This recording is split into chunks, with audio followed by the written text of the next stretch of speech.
Good afternoon, everyone. My name is Ernie Almonte, and I am the Executive Director of the League of Cities and Towns. Thank you very much for joining us here today. We have a room full of committed public servants here and some great speakers. I want to recognize Mayor Smiley and thank him for joining us. Colonel Donnell Weaver from the Rhode Island State Police is here along with Gabriel, our state's staunchest advocate for driving sober. Colonel Brad Connor is here from the Warwick Police Department representing the Police Chiefs Association, and Mayor Lombardi, the president of the Rhode Island League of Cities and Towns. I want to give a special thank you to Commander Kevin Lanny and the Providence Police Department for hosting us here today, and to Sid Wardell and the police chiefs for their hard work on behalf of all our communities. We have a number of chiefs and police officers here today, and we are always grateful for the work that you do every single day. When Sid asked if the League would be interested in collaborating on today's event, I jumped at the chance. There's nothing more important to municipal officials than the safety and well-being of their constituents, and impaired driving impacts all of us. I'm pleased to introduce Providence's Mayor Brett Smiley this afternoon. He's been in the office almost a year and has been particularly engaged around public safety issues. His energy and his enthusiasm for making smart public policy choices has allowed him to move the needle on many initiatives in our capital city, and I always appreciate his willingness to be a thought partner and a leader. Mayor Smiley. Thank you, Ernie, and good afternoon, everybody. I want to thank the Police Chiefs Association for joining us here today in the Providence Public Safety Complex. I'd like to thank all the law enforcement personnel who are here and the men and women of the Providence Police Department who are out protecting our city as we speak. Keeping motorists safe and pedestrians safe throughout the year is certainly a priority, but as we enter the holiday season, it's important to note that the men and women who give of their time, who have a commitment to public safety, I want to thank all of you for everything you do every day. As people like me are out enjoying holiday parties, these folks are out working, not home with their families, making sure that we're safe. And so it's an important time to reflect upon the profound impact that impaired driving has on the safety and well-being of all of our communities. Impaired driving is not just a statistic, it's a stark reality that impacts every one of us every single day. Ensuring that Rhode Islanders and residents on our roads are safe is paramount for local leaders like Mayor Lombardi and myself and the other town managers and mayors throughout Rhode Island. And so we are committed to combating impaired driving. We want to raise awareness about the dangers of impaired driving.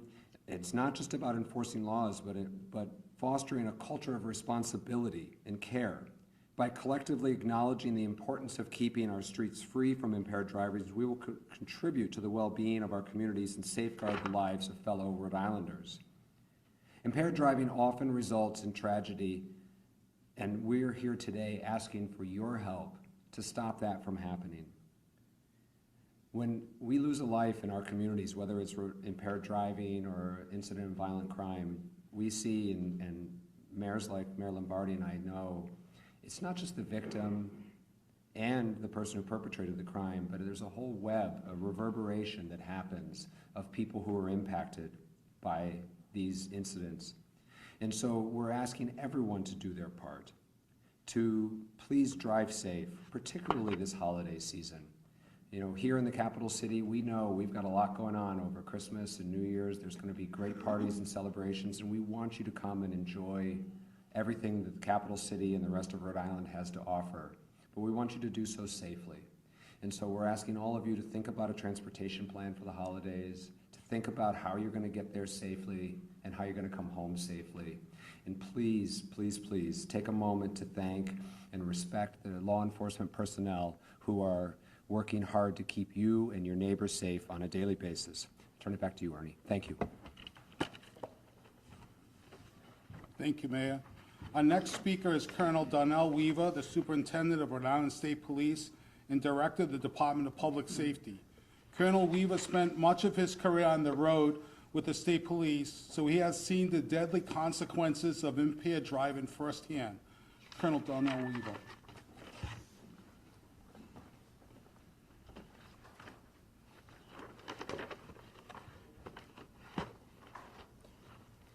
Good afternoon. I want to thank Mayor Smiley and Gabriel for lending their voices today, as well as many colleagues in law enforcement for their ongoing collaboration. I also want to express my appreciation to Commander Laney and the Providence Police Department for hosting us today.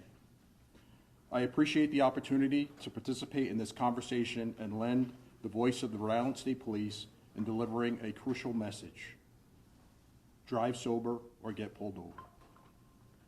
Despite the significant time and tremendous resources we have invested in education and enforcement to support this message, impaired driving remains a significant public safety challenge in our state.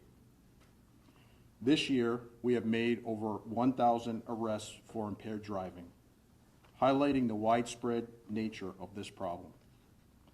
As we approach the holiday season, a time historically associated with increased risks and fatalities due to impaired driving, it is crucial for us to share the important message to promote responsible celebrations in the days and weeks ahead.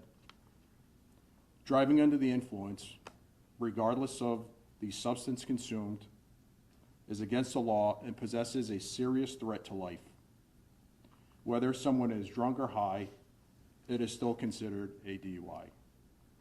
Even a small amount of alcohol combined with other substances can significantly impair cognitive functions, reasoning skills, muscle coordination, and response time, critical factors for the safe operation of a motor vehicle.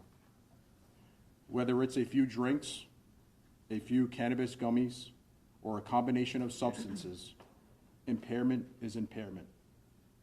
The risks associated with impairment driving are not worth taking the chance. A DUI arrest carries serious consequences, not just legally, but also various aspects of a person's life.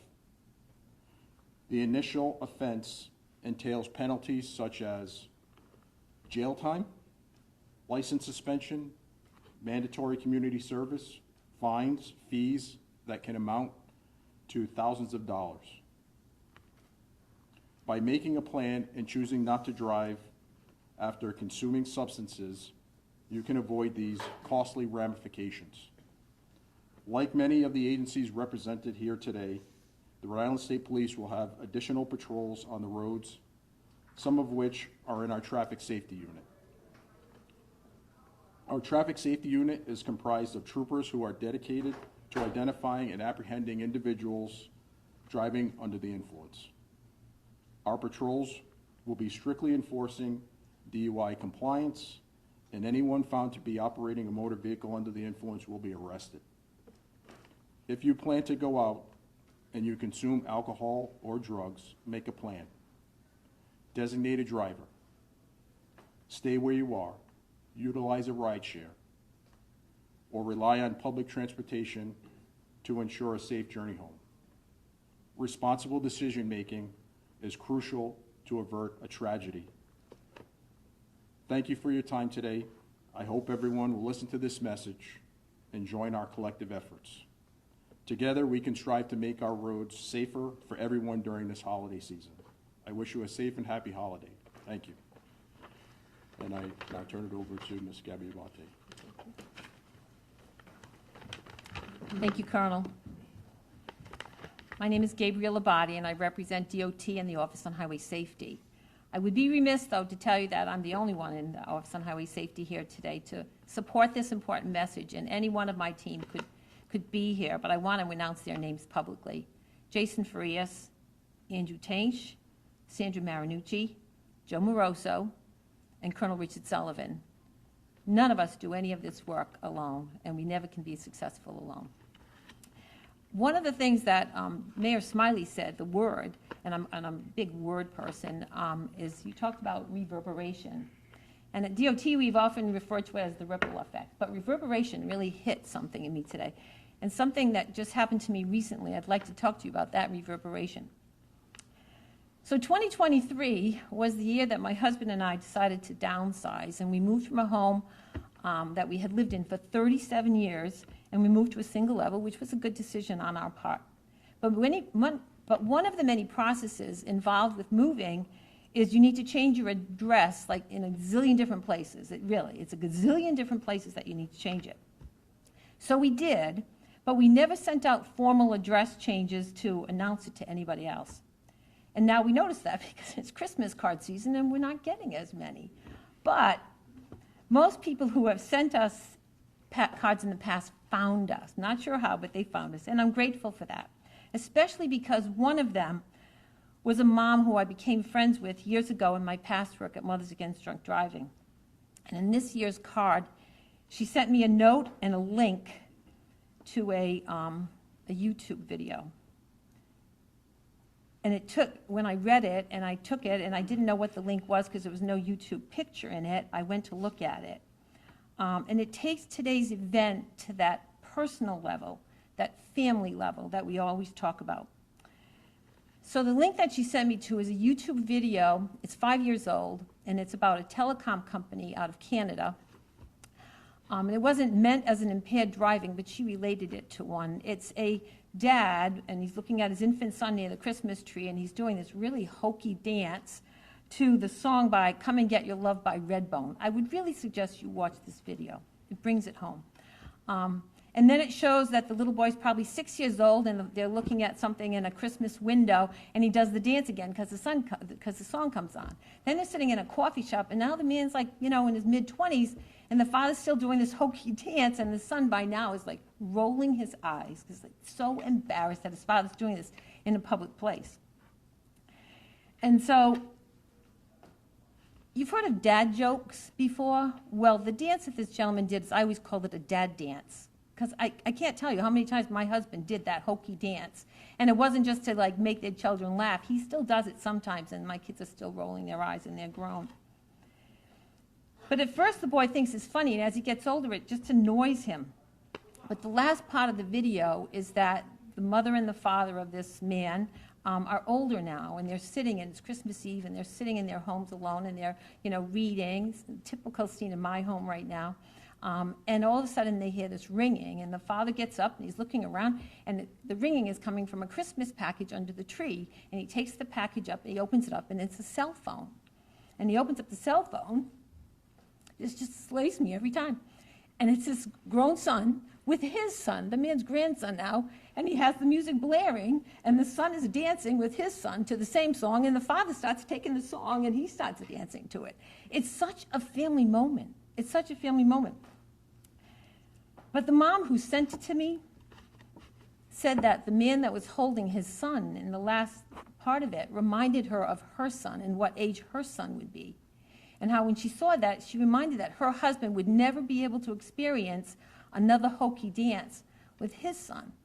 And all of a sudden, an ad from a cell phone became her reality, and she brought it, and that's what happens, right? That's what ad and marketing and press conference is all about, is giving messages that hopefully resonate with people. And so she said that this was one of the, when she saw it, it just rejuvenated her ability and capacity to keep talking about anti-impaired driving messages, and she was going to, reverberate that, and that was really great.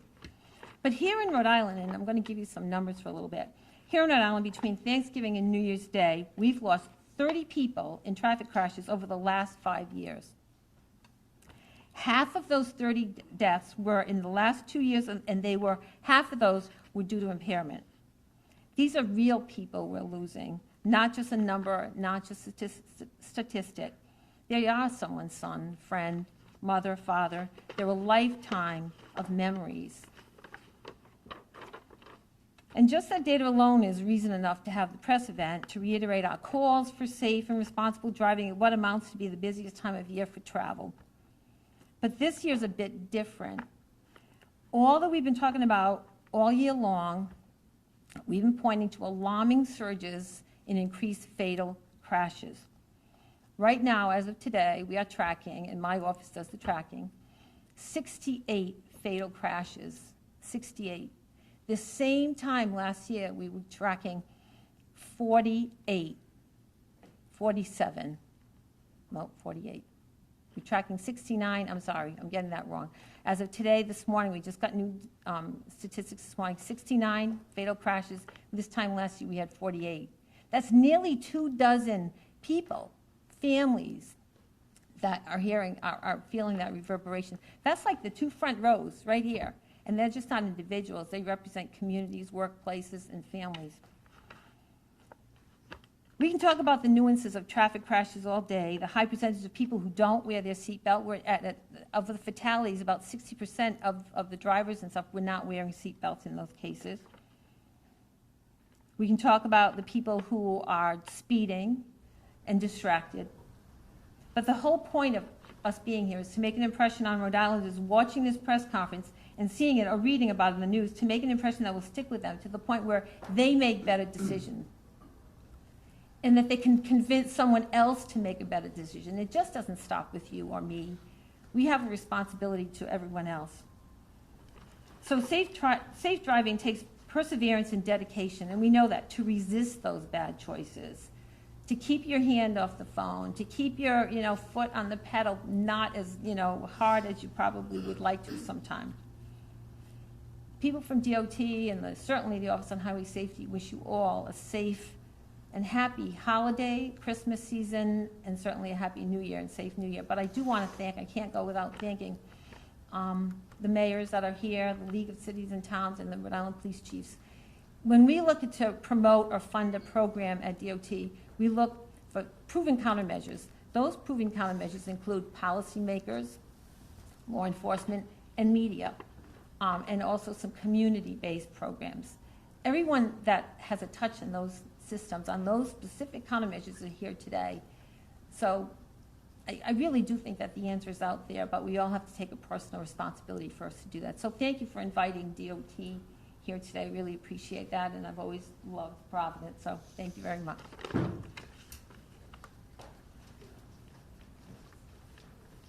Thank you, Gaby. Our final speaker is Colonel Brad Connor from the Warwick Police Department. He is the Vice President of the Rhode Island Police Chiefs Association and will be taking over as President in January. The police chiefs are committed and engaged partners in keeping our community safe, and I am grateful to Colonel Connor and his colleagues for the work that they do every day for our Rhode Island cities and towns. Thank you. Good afternoon. I'm pleased to be standing here amongst civic leaders, law enforcement leaders, and champions on highway safety to again deliver an important message. We're here today to address a matter of utmost importance as we approach the holiday season: the safety of our roads and the well-being of those who will be traveling to spend time with their loved ones. The holidays are a time of celebration, reflection, and unity, and it's our collective responsibility to ensure that the roads remain safe for everyone. First and foremost, I would like to extend my deepest thanks to our law enforcement partners, especially the law enforcement officers and dispatchers from those agencies that will all work tirelessly to keep our roads safe. There will be many men and women first responders spending the holiday season at work and away from their families so that we can enjoy a safe Christmas and New Year's with our loved ones. As we enter the holiday season, it is essential for all of us to be vigilant and prioritize safety on the roads. The increased traffic during this time, coupled with potential adverse weather conditions, can pose significant challenges. I urge everyone to adhere to the following safety guidelines. First, the very clear message today is this: impaired driving is the wrong choice. If you plan to consume alcohol or use cannabis, make arrangements for a designated driver or use a rideshare app such as Uber or Lyft. Driving under the influence jeopardizes not only your safety, but the safety of others on the road. Second, plan ahead. In addition to making a plan to get home safely, before heading out onto the road, plan your route and check for any potential road closures, construction, or adverse weather conditions. Leave with ample time to reach your destination, allowing for unexpected delays. Third, avoid distractions. Distractions are the leading cause of accidents. Keep your focus on the road and avoid activities such as texting, talking on the phone, or any other distractions that take your time away from driving. Lastly, buckle up. Ensure that all passengers, including yourself, are wearing seatbelt all the time. Seatbelts save lives, and are one of the most effective ways to protect yourself in the event of an accident. Your best defense against a drunk driver is wearing your seatbelt. Remember, each decision we make on the road has an impact on our safety and the safety of those around us. Let us come together as a community to ensure that this holiday season is one of joy and celebration, free from the tragedy of crashes. On behalf of the Warwick Police Department and the Rhode Island Police Chiefs Association, I would like to wish each and every one of you safe travels and a festive holiday season. Merry Christmas and Happy New Year. Thank you. This time, if anybody has any questions, we'd be happy to answer them. Will there be any like checkpoints for drivers out there, police at certain areas checking for any impaired drivers? There won't be any specific checkpoints, but as Colonel Weaver said, there will be stepped-up patrols throughout the holiday season. The state police, along with the municipal police departments, will have extra patrols out there specifically looking for impaired drivers. When does that begin, the increase in patrols? This weekend. With the increase in fatalities, that's a pretty significant increase since what we were seeing last year at this time. Do you have anything that you can attribute that to at this time? Do you want to hear? We haven't finished 2023, so we haven't examined it all. We don't have all the toxicology and several other factors. We don't have them in yet, but we are doing that. But over my years in traffic safety, it's always speed, belts, and what they say, booze, impairment. It's usually that. But you add, in all of these years, you add the distraction to it. It's never a good thing. And many of the fatal crashes have multiple causes, right? You'll have speed and impairment. So, when you make one really bad judgment, a second bad judgment is usually right behind it. So you got to stick with that pre-planning right now. It's really important. Are there any heightened concerns on years when, say, New Year's Eve falls on a Sunday or a weekend day where people typically are not at work and may have all day to also be drinking and celebrating? Absolutely. We know that people have the days off. Sometimes the bars are open later in specific or certain communities. So yeah, that does play a role in it. Okay, thank you.